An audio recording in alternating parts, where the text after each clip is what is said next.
Pemirsa, Kejaksaan Agung menggeledah sebuah kantor di Plaza Asia, Jalan Jenderal Sudirman dan Jalan Jenggala, 2 Kebayoran Baru, Jakarta Selatan, terkait kasus korupsi Pertamina. Dari penggeledahan ini, tim penyidik menyita uang senilai 833 juta rupiah dan 1.500 dolar Amerika Serikat.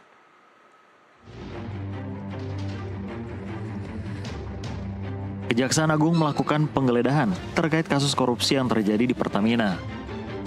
Penggeledahan dilakukan untuk mendalami kasus dugaan korupsi tata kelola minyak mentah dan produk kilang pada PT Pertamina Subholding dan kontraktor kontrak kerjasama tahun 2018 hingga 2023. Hal itu disampaikan Kepala Pusat Penerangan Hukum Kejaksaan Agung Harli Siregar di kantor Kejaksaan Agung Jakarta Selatan Rabu siang.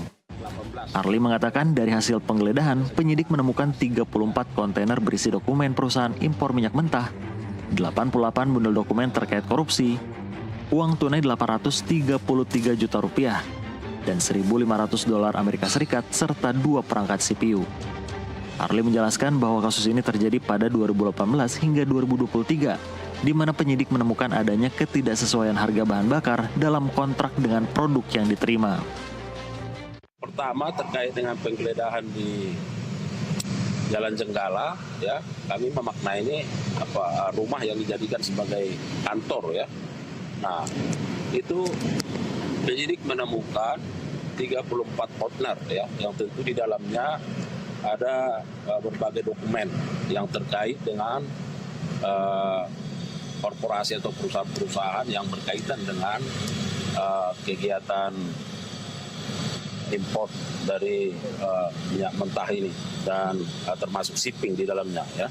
Kemudian ada 89 bundel dokumen.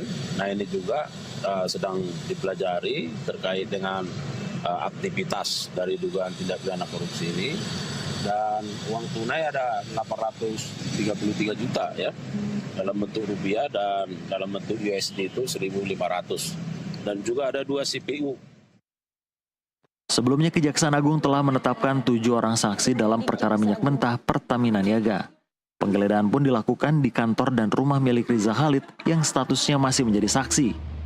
Diketahui Riza Khalid merupakan ayah dari salah satu tersangka dalam kasus minyak mentah ini, yaitu Muhammad Keri Andrianto Riza, yang menjabat sebagai beneficial owner PT Navigator Khatulistiwa. Dari Jakarta, Denny Harimansyah, jurnalis NTV melaporkan.